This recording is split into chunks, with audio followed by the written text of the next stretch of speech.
저는 결심의 두 번째 말씀이고요. 또 오늘 처음 오신 분들이 또 계시고 또 교회 다시 돌아오신 분들이 계시기 때문에 이 환영하는 의미에서 은혜의 시작에 예배를 드리면서 정말 그분을 따르렵니까? 라는 제목으로 좀 말씀을 나눠보고자 합니다. 여러분 정말 예수님 따라가시겠습니까? 절대로 화나기 때문에 그냥 좋기만 때문에 따라갈 수 있는 길만은 아니라고 생각을 합니다. 예수님을 따라가는 길은 분명히 어렵고 환난이 있고 고난이 있고 많은 핍박과 어려움이 있지만 우리는 이것이 진리이기 때문에 따라가야 하고, 또한 따라가는 자에게 하나님께서 반드시 선하게 역사하실 것을 저는 분명하게 믿습니다. 2000년대 초반에 인터넷 회사 하나가 광고를 굉장히 히트를 쳤습니다. 그 광고 카피가 뭐였냐면 따라올 테면 따라와봐 라는 그런 광고였습니다. 그만큼 인터넷이 빠르다는 그러한 표현이었죠. 근데 이것이 어떻게 보면 사회에 있는 기업 정신인 것 같습니다. 기업들은 먼저 앞서 나가야 하고, 그리고 다른 사람들이, 다른 기업들이 쫓아오지 못하도록 다른 사람들을 방해하고 물리치는, 속도로서 실력을 경쟁하고 승리하려는 그런 것이 바로 기업의 문화이고 이 세상의 문화이기도 합니다. 요즘에 국제적으로 좀 이슈가 되고 있는 화웨이라고 하는 회사는 바로 그러한 대표적인 예라고 할 수 있습니다. 아무것도 아니라고 생각했던 중국 회사가 아주 큰 자금을 통해서 연구하고 개발하면서 투자하면서 이 중국 한 회사가 지금은 세계 통신 업계를 주도하는, 이제 앞서 나가는 회사가 되어버리고 말았습니다. 여기에 이제 스파이 의혹까지 겹쳐지면서 미국을 비롯한 미국의 동맹국들이 이 제동을 걸고 이 회사를 거래하지 못하도록 막고, 그러니까 앞서 나가는 회사와 또 따라가려는 사람들과 그것을 제동하려는 이러한 치열한 경쟁의 레이스가 세계는 지금도 눈에 보이지 않게 계속해서 이루어지고 있다는 것이죠. 이것이 세상이 갖고 있는 모습이라고 한다면 우리가 믿는 예수님이 말씀하시는 따라오라라는 개념은 전혀 다른 개념입니다. 예수님께서는 정말 우리가 따라오기를 원하시는 겁니다. 따라올 테면 따라오라가 아니라 정말 따라오라라고 말씀하시면서 이것이 경쟁에, 누군가와 경쟁하는 경기가 아니라 함께 걸어가야 하는 여정임을 우리에게 말씀하고 계십니다. 여러분, 여러분의 인생의 여정에는 누가 함께하고 계십니까? 여러분은 누구를 따라가고 계시며 누구를 쫓아가고 계시며 누구와 함께할 때 기쁨과 은혜가 있고 행복이 있습니까? 여러분들 누구를 따라가시겠습니까? 아니면 나 혼자면 충분해, 내가 갖고 있는 지식과 내가 갖고 있는 재산과 내가 갖고 있는 것이면 충분하다라고 생각을 하고 계십니까? 오늘 여러 가지 생각 속에서 여러분이 정말 따라갈 수 있는 예수님을 만나는 은혜가 있기를 간절히 원합니다. 사람들은 누군가를 쫓아가고 싶은 대상이 있는 것을 원합니다. 그것이 인간의 본능입니다. 왜냐하면 우리 인간은 불안하고요, 불완전하고 또 말할 수 없는 허무함이 있는 존재이기 때문입니다. 이것이 바로 창조 세계에서 하나님을 떠난 인간이 갖게 된 원죄의 결과이며 우리 인간은 이 굴레를 벗어날 수가 없습니다. 그렇기 때문에 우리는 무엇인가를 찾아서 자꾸 그 허무한 그 빈 곳을 채우려고 하는 시도를 하는 것이죠. 때로는 세상에 있는 좋은 것들을 찾아서 자꾸 물건으로 나를 채우기도 하고요, 쾌락으로 나를 채우기도 하고 관계로 나를 채우기도 합니다. 하지만 이 밑빠진 독처럼 끊임없이 들어가기만 하고 결코 채워지지 않는 것이 우리 인생의 모습이다라는 겁니다. 사람들은 채움을 위해서 많은 것을 쫓아가 봅니다. 제가 근래에 꽤 인상 깊게 읽은 책 하나가 있는데 이 테오도르 젤든이라는 한 분이 쓰신 인생의 발견이라는 책입니다. 이 인생의 발견의 첫 장에 보면 바로 이러한 무엇인가를 채우기 위해서 여정을 떠난 사람들의 이야기가 몇 개 나와 있습니다. 여기에는 이란에서 벌써 2세기 전에 이란에서 미국과 러시아와 일본과 중국과 인도 이런 모든 곳을 18년 동안 여행했던 한 젊은이의 이야기가 나옵니다. 이 하지 사이야흐라고 하는 사람은 젊은 23살의 나이에 여행을 떠나서 이 수많은 나라들을 다니고 왕들을 만나고 황제를 만나고 대통령을 만난 다음에 깨닫게 된 게 있어요. 그 깨닫게 된 거를 가지고 와서 이란에서 이것을 실제로 실현해 보기 위해서 정치적인 실현을 합니다. 그것이 이제 이란 혁명의 발단이 되는 인문주의 정치 운동이라고 하는데 결과적으로는 실패로 돌아가고 맙니다. 또 1900년대 중반에는 맨체스터에서 출발한 사이먼 머리라고 하는 청년이 있었습니다. 이 청년은 19살의 나이를 갖고 여행을 떠났는데 외인 부대에 들어가서 전쟁을 치르고 수많은 모험을 한 다음에 다시 영국으로 돌아와서 큰 기업의 총수가 되고 60이 되어서도 모험을 끝까지 추구해서 남극에 내려가서 남극을 탐험하는 굉장히 많은 모험을 했던 사람입니다. 이 사람도 마찬가지로 모험을 통해서 새로운 도전을 통해서 무엇인가를 추구했던 사람입니다. 결과적으로 이 모든 사람들이 추구한 것이 있고 따라간 것이 있었지만 결코 그들을 채우지 못한 이야기가 여기에 나옵니다. 여러분, 우리가 무엇을 쫓아가야, 무엇을 따라가야, 얼마나 떠나봐야 정말 우리가 채워짐을 얻을 수 있겠으며 진리를 발견할 수 있겠습니까? 오늘 말씀은 평범한 삶을 살았던 4명의 사람에게 찾아오시는 예수님의 이야기가 그려져 있습니다.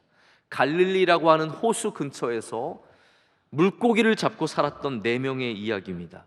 그런데 이 4명의 사람들은 그들의 삶에 다가온 놀라운 은혜의 시작이 있었습니다. 그들이 추구했던 것도 아니고 그들이 기대했던 것도 아니고 다만 예수님께서 그들의 삶에 찾아와 주셨을 뿐입니다.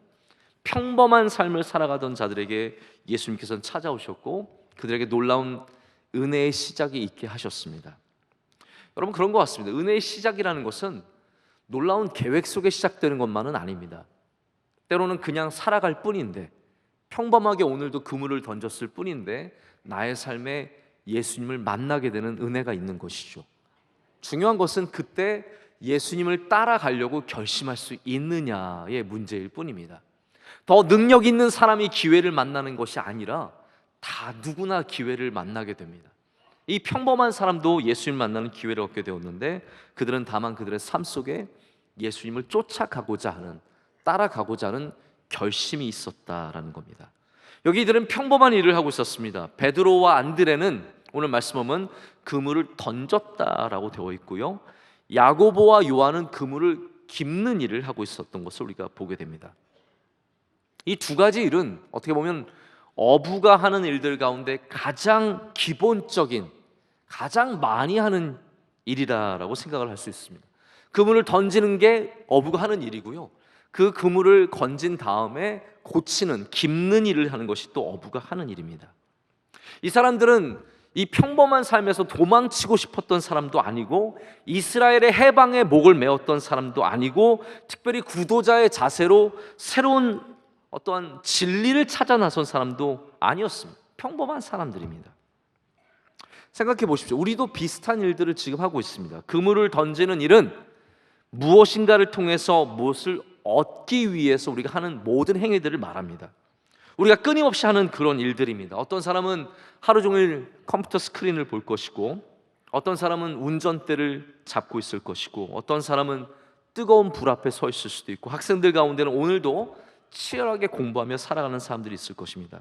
우리 모두는 다 그물을 던지는 존재입니다. 무엇인가를 얻기 위해서 계속해서 던지고 있습니다. 그런데 그물에 많이 걸리면 만족하냐? 저도 살아보니까 내 그물이 꽉 채워진다고 만족이 있는 것은 아닌 것 같습니다. 나중에 보면은 베드로도 그물이 꽉 채워지는 경험을 하는데요, 그거 만족하고 남아있으면 되지만 아니에요. 베드로는 그물을 건져 올려서 만족하게 되었지만 그것만으로 만족할 수 없었기 때문에 예수님을 따라가는 삶을 선택합니다. 여러분, 우리의 그물이 채워진다고 우리가 다 기쁨이 있고 만족하는 것은 아닙니다. 진짜 만족은 예수 그리스도를 따라갈 때 생기는 것이죠. 그물을 던져서 많은 것을 얻기도 하지만 또 동시에 우리는 그물이 헤어지는, 그물이 끊겨 나가는 일들을 많이 경험합니다. 그래서 우리는 그물을 늘 깁습니다. 우리 삶에는 항상 문제가 생긴다는 말입니다. 구멍들이 발생합니다. 그물에 큰 구멍이 있는 것처럼 우리 삶에도 항상 문제들이 발생합니다. 그리고 그 문제들을 우리의 손으로 열심히 고쳐봅니다. 구멍난 재정을 메꾸기 위해서 열심히 깁어봅니다. 틀어진 관계, 빵꾸난 관계를 메꿔보기 위해서 열심히 깁어봅니다. 망가진 것들을 일으키고 분주하게 손을 놀리지만 여전히 우리 삶에는 망가진 것이 너무 많아서 우리의 손으로는, 우리의 능력으로는 이것을 다 깁을 수가 없습니다. 그때 우리 앞에 예수님께서 나타나시는 거죠. 그리고 우리를 향하여 말씀하십니다. 나를 따라오라라고 말씀하십니다. 여러분, 특별한 사람에게만 예수님이 필요한 것이 아닙니다. 우리 모두에게 예수님이 다 필요합니다. 우리 모두가 다 예수님을 따라가야 하는 존재다라는 것입니다. 예수님도요, 오셔서 특별한 사람들을 찾지 않으셨습니다. 여러분께서 아시는 12명의 제자는 대단히 특별한 사람들이 아니었습니다. 어쩌면 평범에 미치지도 못한 사람들이었습니다. 만약에 내가 예수님이었다면 이런 사람들 데리고 일하고 싶었을까? 잘 모르겠습니다. 우리 명성교회가 지금 비록 녹록치 않은 상황이지만 우리 교회에 와서 함께 일하겠다라고 하는 목사님들을 제가 다 받아주진 않습니다. 왜냐하면 저도 나름대로 기준이 있어요. 저도 나름대로 생각이 있기 때문에 그냥 오는 사람을 그래요? 다 따라오세요라고 말할 수는 없습니다. 그분들 중에서도 특별히 저는 좋은 사람들을 뽑기 위해서 노력을 할 겁니다. 근데 예수님을 보면 꼭 그러지 않으셨어요. 예수님이 선택한 사람들은 때로는 어이없이 형편이 정말 부족한 사람들이었고 기준에 미치지 못한 사람들이 많았다라는 겁니다. 하나님은 지금도 그렇게 역사하십니다. 특별히 재능 있고 능력 있는 사람들을 뽑으시는 것이 아니라 어쩌면 우리같이 평범한 사람들, 그냥 그물을 던지고 그물을 깁고 있는 사람들을 주님은 찾으셔서 주님의 제자로 삼으시고 주님을 따라오라고 불러주시는 겁니다. 이게 은혜죠. 이게 은혜라는 겁니다. 오늘 찬양대가 불렀던 나 같은 죄인 살리신, 정말 마침 너무나 귀한 찬양을 불러주셨는데 이 찬양의 곡을 쓰신 분이 우리가 존 뉴튼이라는 목사님인 것을 잘 알고 있습니다. 존 뉴튼 목사님은요, 원래 노예선의 선장이었습니다. 영국은 삼강무역이라고 부르는, 아프리카에 가서 노예를 데리고 그 노예를 가지고 캐리비안에 가서 노예를 내려준 다음에 거기서 다시 사탕수수를 갖고 영국에 돌아가는 이 삼강무역을 통해서 어마어마한 돈을 벌고 있었습니다. 그 삼강무역에 큰 역할을 했던 사람이 존 뉴튼이라는 노예선의 성장이었습니다. 근데 이분이 풍랑을 만나죠. 그물을 던지는 중에, 그물을 깁는 중에 예수님을 만나게 됩니다.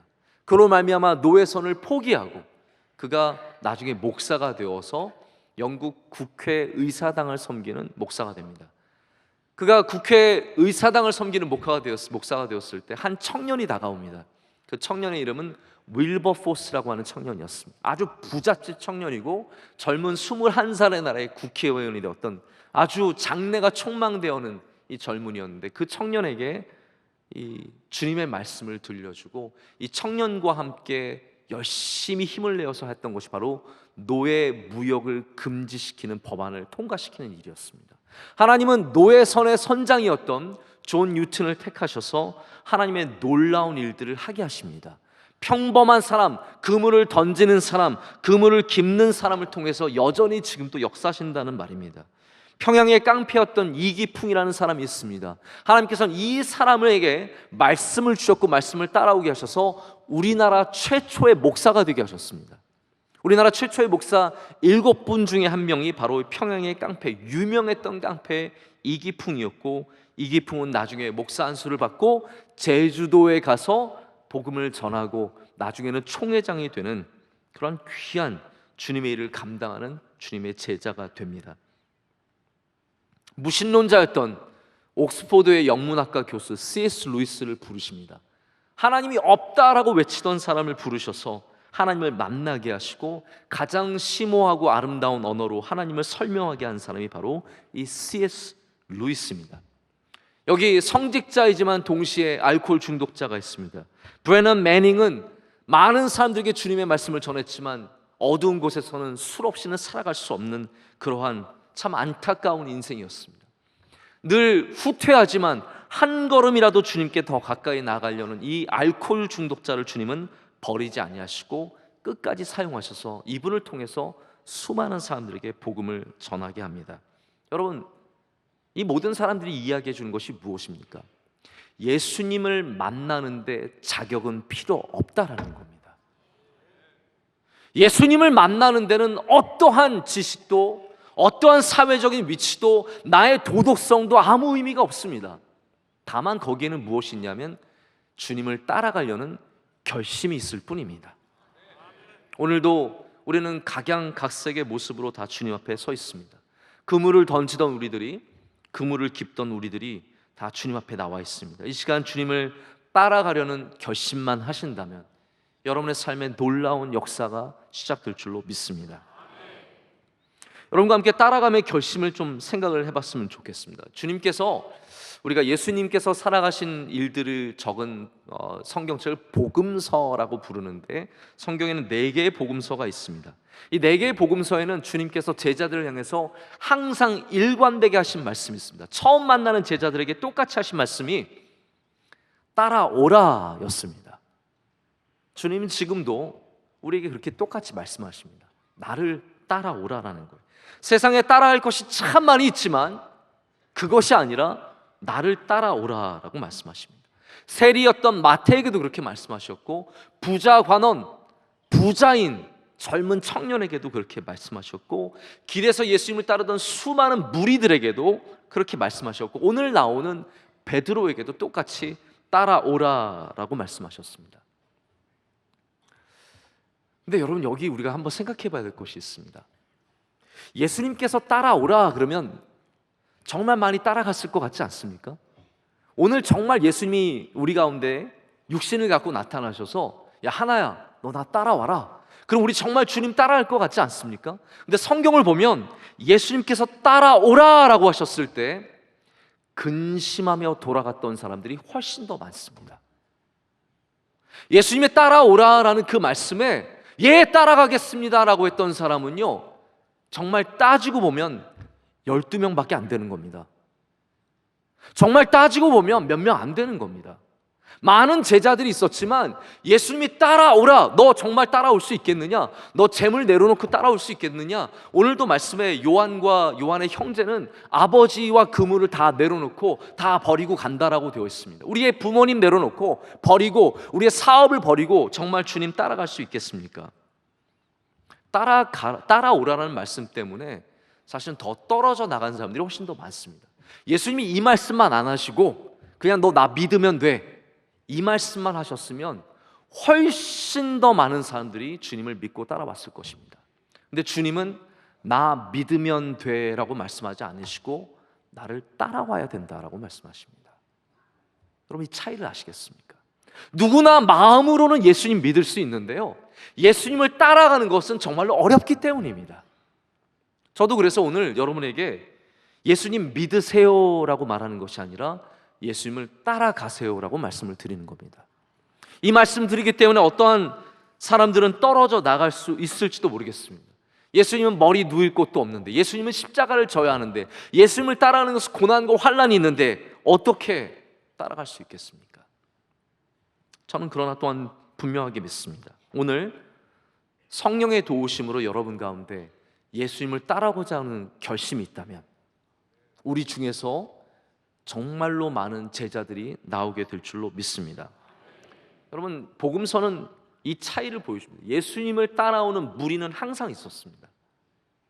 예수님을 따라왔던 무리들이 얼마나 많습니까? 오병이어의 기적에 다 무리예요. 다 제자들이에요. 그러나 그 많은 제자들이 또한 동시에 예수님 십자가에 못 박히라고 소리 질렀던 무리로 바뀌는, 무리는요 항상 바뀔 수 있습니다. 무리는 언제나 상황에 따라서, 내 기분에 따라서, 정치적인 상황에 따라서, 경제적인 상황에 따라서 변할 수 있는 게 무리입니다. 그러나 주님은 무리를 원하지 않으셨고 제자를 원하셨습니다. 오늘 이 시간 그냥 예배 구경하러 온 무리가 되지 마시고 주님을 따라가는 제자가 되시길 축복합니다. 주님의 말씀을 따라가는, 주님의 뜻을 따라가는. 그래서 성경에는 어떻게 보면 이게 중요한 주제인 것 같아요. 주님을 끝까지 따라갈 수 있느냐, 하나님을 끝까지 따라갈 수 있느냐, 우리가 광야를 넘어서 가나안까지 들어갈 수 있느냐, 이게 중요한 주제인 것 같습니다. 룻이라는 사람이 구약에 나오죠. 룻에게는 시어머니 나오미가 있었습니다. 그리고 그의 동서가 되는 오르바라는 사람이 있었습니다. 오르바와 룻은 똑같이 남편을 여의고 정말 갈 데가 없어서 나중에는 시어머니와 함께 모압 땅에서 베들레헴으로 가겠다고 작정한 사람들로 시어머니를 쫓아갑니다. 그런데 시어머니가 야, 너 어렵다, 너 나 따라오는 거 쉽지 않다, 예수님과 똑같은 말씀 하시는 거예요. 나 따라오는 거 쉽지 않다라고 했을 때 오르반은 그래요, 알겠어요 울면서 시어머니를 떠나서 모압 땅으로 가고, 그리고 룻은 울면서도 어머니를 붙잡고 끝까지 따라가게 됩니다. 바로 그 룻이 다윗의 할머니가 되는 거 아니겠습니까? 여러분, 그렇습니다. 우리가 주님을 따른다면 때로는 울면서도 따라가야 합니다. 때로는 고통이 있으면, 모압에서 베들레헴으로 가는 것은, 애굽에서 가나안으로 가는 것은, 하나님을 믿지 않는 사람에서 하나님의 백성이 되는 것은 여러분 너무나 큰 변화입니다. 하지만 그 변화에는 큰 은혜도 함께 있는 줄로 믿습니다. 그렇기 때문에 우리는 주님을 붙잡고 주님을 따라가는 사람들이 될 때, 끝까지 따라가는 사람이 될 때 주님이 주시는 은혜를 반드시 누리게 될 줄로 믿습니다. 우리는 그렇기 때문에 주님의 부르심에 응답하는 사람들이 되어야 합니다. 그대 주님 따르려거든이라는 책이 있습니다. 이 책에는 예수님을 따라가는 것에 대한, 바로 이 제자됨에 대한 두 가지 이야기가 앞장과 뒷장에 한 가지씩 적혀 있습니다. 제가 그냥 문장을 읽어드릴게요. 이렇게 되어 있습니다. 주님을 따라간다는 것이 무엇이냐? 첫 번째로는 놀라운 하나님의 은혜에 대한 우리의 응답입니다. 여러분, 우리가 하나님의 은혜에 어떻게 응답할 수 있겠습니까? 주님을 따라가는 것이 하나님의 은혜에 대한 응답입니다. 두 번째로 뒷장에는 이렇게 적혀 있습니다. 하나님을 따라가면, 주님을 따라가면, 예수님을 따라가면 우리에게 놀라운 세계가 열린다는 거예요. 상식의 한계를 뛰어넘는 믿음의 세계로 나아가기라고 되어 있습니다. 여러분, 주님을 따라가는 사람은 새로운 세상을 만나는 거예요. 어떠한 세상이냐면 인간의 상식을 뛰어넘는 믿음의 세계를 만나게 된다라는 겁니다. 베드로와 요한, 여기 나오는 네 명은 그들 삶 앞에 나타나신 예수님에 대한 응답으로 주님을 따라가기로 결심을 했습니다. 그리고 그는 즉시 거기서 놀라운 믿음의 세계가 열리는 경험을 하게 됩니다. 오늘 말씀에 나오지는 않지만요, 이 중간에 일어나는 사건 하나가 있습니다. 이거 누가복음이 이걸 적죠. 누가복음이 어떻게 정리하면, 무슨 얘기를 정리하면, 바로 조금 전에 제가 말씀드린 베드로가 예수님의 말씀을 따라가서 바로 깊은 곳에서 그물을 내리고 고기를 많이 얻는 이야기가 여기 빠져 있고 누가복음에는 적혀 있습니다. 베드로는 응답했습니다. 모든 것이 실패한, 그물을 아무리 던졌지만 아무것도 얻을 수 없는 그의 삶 속에서 예수님께서 나타나신 은혜를 경험했습니다. 그때 주님께서는 그에게 말씀하셔서 깊은 데로 가자라고 하십니다. 베드로는 응답합니다. 깊은 데로 갔습니다. 그 다음에 주님께서는 그 깊은 곳에서 실패의 실패를 거듭한 베드로에게 그물을 내리라라고 말씀하십니다. 여러분, 베드로는 갈릴리 호수를 손바닥 보듯이 아는 사람입니다. 요즘에 가끔 해상에서 낚싯배 사고가 종종 일어나는데요, 그 사고 중에 하나 원인이 뭐냐면 낚싯배들이 좋은 포인트를 차지하기 위해 경쟁하다가 서로 사고가 나는 일이 많다고 합니다. 여러분, 바다가, 그 넓은 바다가, 아무 표시도 없는 바다가, 그 망망대해의 바다 속에서 여러분 어디가 고기가 잡히는지 어떻게 알겠어요? 그러나 어부들은 아는 거예요. 베드로도 분명히 그 갈릴리 호수에서 물고기가 잡히는 것을 다 알고 있었을 것입니다. 근데 주님께서 여기 깊은 곳에 내리라고 했을 때 그는 그 말씀을 따라간, 응답한 사람이었습니다. 그리고 그 말씀에 응답하고 물고기 잡기 위해서 그물을 내렸을 때 그는 믿음, 상식, 인간의 상식을 뛰어넘는 놀라운 세계를 만나게 된 거예요. 거기서 물고기가 많이 나왔거든요. 베드로는 거기에 머무르지 않고 그 물고기를 갖는 것에 만족하지 않고 그 물고기를 주신 주님을 따라가는 인생에 뛰어들게 됩니다. 전 여러분에게도 이런 은혜가 있었으면 좋겠습니다. 기도를 통해서 병이 나을 수 있어요. 근데 거기에 머물러 있지 말라라는 거예요. 우리가 주님을 만남을 통해서 사업이 잘 될 수 있습니다. 그런데 거기에 머물러 있지 말라라는 거죠.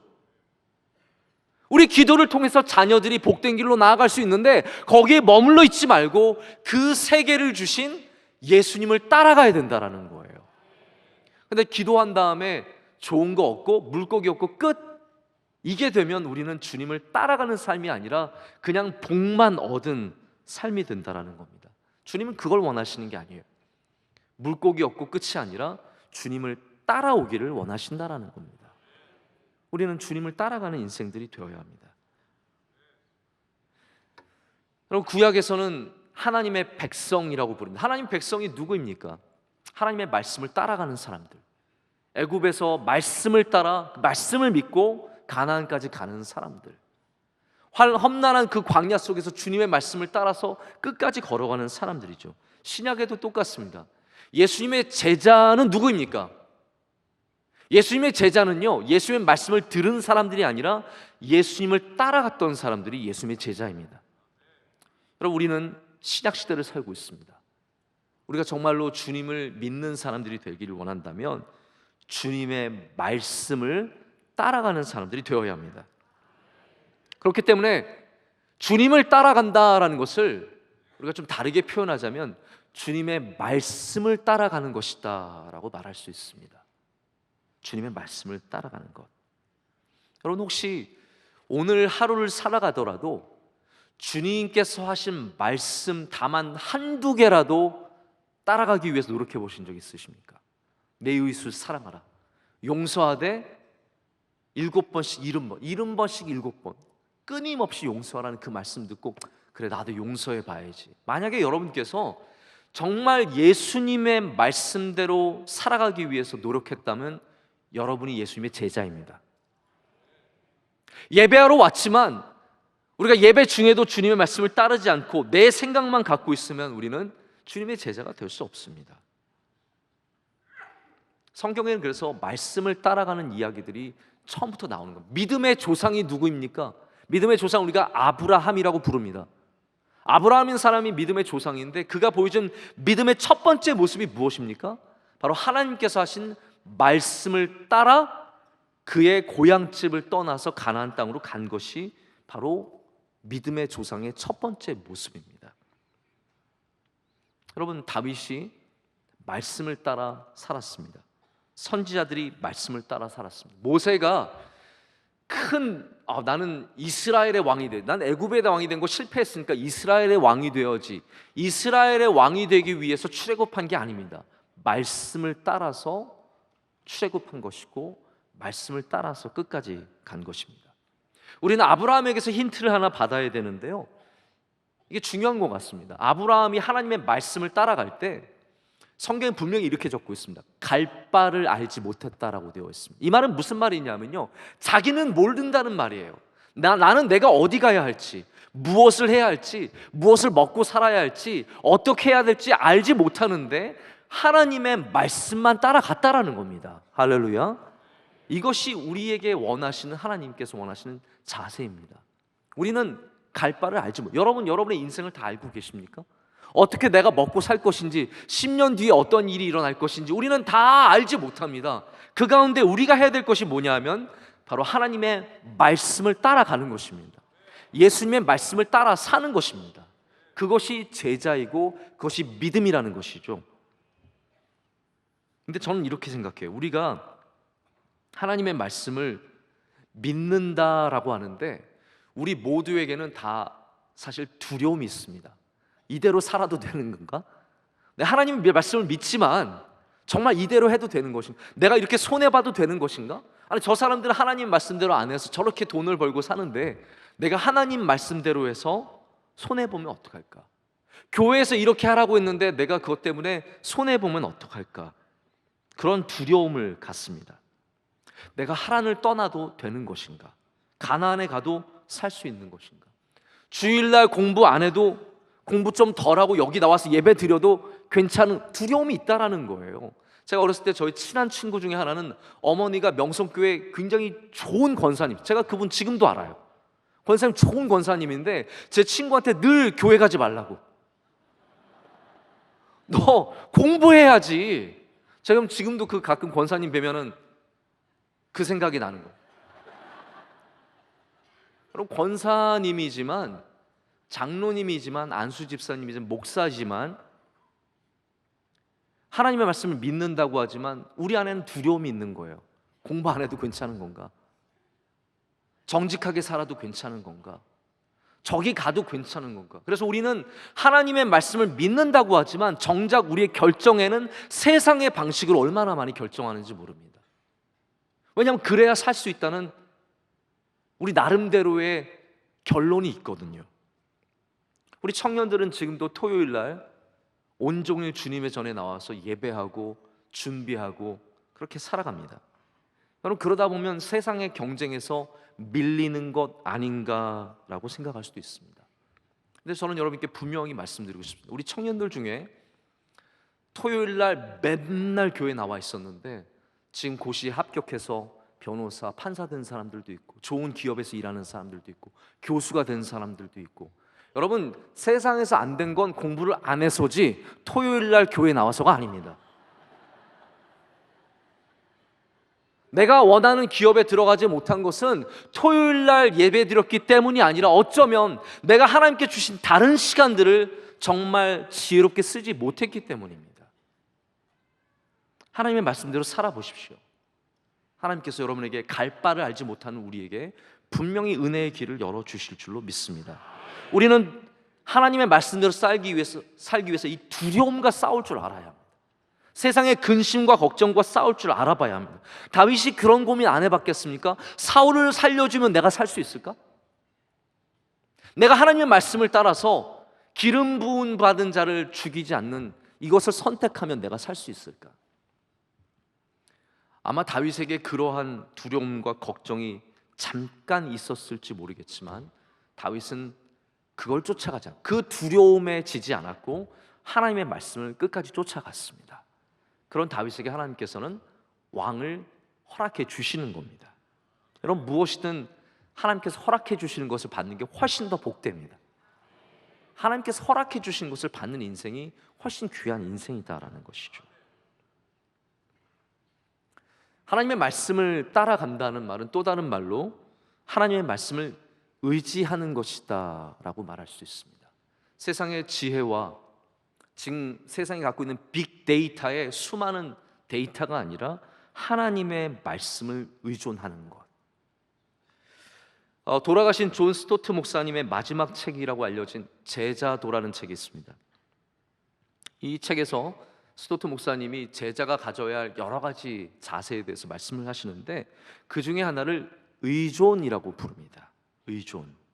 그러면서 이렇게 얘기하시더라고요. 제가 굉장히 많이 도전을 받았습니다. 저도 이런 마음이 많았거든요. 의존하지 않는 게 멋진 것, 사람들에게 의지하지 않는 거 멋진 것이다. 근데 이분은 이렇게 얘기하십니다. 다른 사람에게 의지하지 않으려는 것은 성숙이 아니라 미성숙의 표지다 라고 얘기를 합니다. 그러면서 오래전에 나왔던 드라이빙 미스 데이지라는 영화를 얘기합니다. 이 영화는 간단하게 설명하면 이겁니다.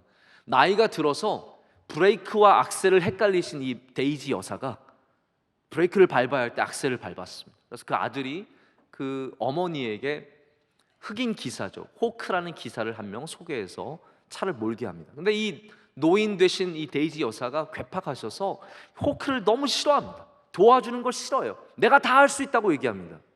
그러나 세월이 지나서 10년, 20년 흐르는 사이에 이분이 성숙해집니다. 성숙해지는 게 뭐라고요? 이 호크에게 의존할 줄 아는 걸 배우는 거예요. 나 혼자 다 할 수 있어요 라고 했던 사람이 마지막에는 이 호크, 이 흑인 기사가 퍼주는 케이크를 받아 먹습니다. 약해졌죠. 그러나 의존할 줄 아는 성숙한 사람으로 성장하는 모습을 보여줍니다. 여러분, 신앙이 똑같습니다. 우리는 생각하기를 예수님 손 놓고 살아가는 게 훨씬 더 멋진 모습이라고 생각하지만 신앙은 그게 아니에요. 진짜 멋진 신앙은 뭐냐면 주님의 손을 꼭 붙잡는 겁니다. 진짜 귀한 신앙은 뭐냐면요, 하나님 앞에 전적으로 의지하는 겁니다. 하나님, 나 혼자 살 수 있어요, 내 능력이면 살 수 있습니다가 아니라 하나님, 저는 주님 없이는 살아갈 수 없습니다. 오늘도 내게 말씀하지 않으시면 내가 오늘을 살아갈 수 없습니다. 주님의 은혜가 아니면 내가 결정할 수 없습니다 라고 말할 수 있는 의존성이 진짜 은혜라는 겁니다. 제가 이 말씀을 묵상하면서 저도 굉장히 도전을 많이 스스로 받았는데요, 제가 그 생각을 해봤습니다. 나는 예배에 의지해 본 적이 있는가? 나는 예배를 섬기기만 했지, 예배를 돕기만 했지, 예배 없이는 살아갈 수 없는 예배를 의지해 본 사람인가라는 생각을 제가 잠시 해본 적이 있습니다. 여러분의 예배는 어떠한 예배입니까? 예배에 의지하십니까? 아니면 예배를 돕는 사람들의 역할만 하고 계십니까? 우리는 의지할 줄 아는 사람들이 되어야 합니다. 예배에 의지하는 사람은요, 예배를 통해 받은 그 은혜로 살아가는 겁니다. 예배를 통해 받은 그 위로로 일어서는 겁니다. 여러분, 이 예배가 여러분에게 의존이 되는 예배가 되시길 진심으로 축복합니다. 그래서 의존해야 하는 순간 예수님을 만나는 분들이 많으신 것 같아요. 우리가 건강하게 살아갈 때는 예수님 없이도 살아갈 수 있다고 생각하다가 정말 건강을 잃어버려서 암 치료를 받으면서 뇌졸중으로 쓰러져 있으면서 아이의 사고를 만난 다음에 예수님밖에 의지할 수 없을 때, 그때야 비로소 예수님을 만나는 사람들이 생기는 겁니다. 아, 예수님밖에 없구나. 내가 아무도 의지할 수 없구나. 자녀가 잘 될 때는 잘 모르다가 자녀가 엉뚱한 대로 튀어나가고 내 마음대로 되지 않을 때 예수님을 의지하는 사람들이 생기는 겁니다. 은행을 의지하다가 아무것도 의지할 수 없을 때 주님 앞에 와서 엎드리면서 주님을 의존하게 되는 거죠. 여러분, 그것이 주님을 믿는 것이고 주님을 따라가는 것이고 그것이 제자의 자세인 줄로 믿습니다. 오늘도 정말 주님 앞에 나와서 엎드리시면, 의존하시면, 그 말씀을 붙잡고 이 말씀 따라가야 사는 존재가 된다면 여러분, 우리는 정말로 아름다운 제자의 모습을 갖게 되는 줄로 믿습니다. 말씀을 맺겠습니다. 여러분, 따라가는 것이 얼마나 귀한 것입니까? 우리나라에 와서 숭이 학교를 세우신 베어드 선교사님 가정이 있습니다. 이분의 아내 되시는 애니 베어드 여사가 쓴 책이 한 권 있습니다. 제목이 한국 제목으로 따라 예수 따라가네라는 책입니다. 제가 학교에서 공부할 때 읽었던 책인데 얼마나 짧은 책인데 큰 도전과 은혜를 많이 받았는지 모릅니다. 여기에는 바로 20세기 초반의 한국의 처절한 모습들이 많이 기록이 되어 있습니다. 정말 암흑이 가득한 시대, 아무것도 보이지 않는 시대, 여성들에게 끔찍한 시대입니다. 잠깐 제가 그냥 여기 나오는 얘기 하나를 소개하자면, 어떤 남편이 아내를 막 주워 패기 시작하는데 너무 패서 막 끔찍한 소리가 바깥까지 나갔습니다. 그때 옆에 집에 사는 사람이 와서 말리는 거예요. 때리는 거 안 된다. 이게 아니라 이분이 하시는 말씀이, 야, 그렇게 때리면 내일 아침밥은 누가 차려주냐? 적당히 때려라. 내일 아침밥 먹으려면 적당히 때리라. 여러분, 이게 우리나라 사회였습니다. 우리나라 사회는 여자아이는 학교도 보내지 않고 정말 너무나 비참한, 아니 여자뿐만 아니라 양반이 아니면, 돈이 없으면 비참하게 살아가는 것이 우리 사회였는데, 거기에서 예수님을 따라가는 사람들이 생겼습니다. 맞으면서도 예수님 따라가고, 눈물 흘리면서도 예수님 따라가고, 비참한 상황에서도 예수님을 따라가며 살아가는 사람들이 있었고, 그 사람들로 말미암아 우리나라가 변했고 그분들의 삶도 변했다는 것이죠. 여러분, 오늘 은혜의 시작인 귀한 주일인 줄로 믿습니다. 오늘 주님의 말씀을 꼭 붙잡으시고 예수님 따라갈 때, 우리 그물은 좀 잠시 내려놓고 예수님을 따라갈 때 여러분에게 새로운 믿음의 세계가 열리는 은혜가 있을 줄로 믿습니다. 기도하시겠습니다. 하나님 아버지, 감사합니다. 오늘도 주님을 따라가고자 합니다. 우리는 두려워서 세상을 따라가고 걱정이 많아서 세상을 따라갔는데, 하나님, 오늘 정말 주님 따라가기를 간절히 원합니다. 오늘도 우리에게 말씀하셔서 말씀을 따라가게 하여 주시옵고 주님을 온전히 의지하며 살아가는 인생이 되게 하여 주시옵소서.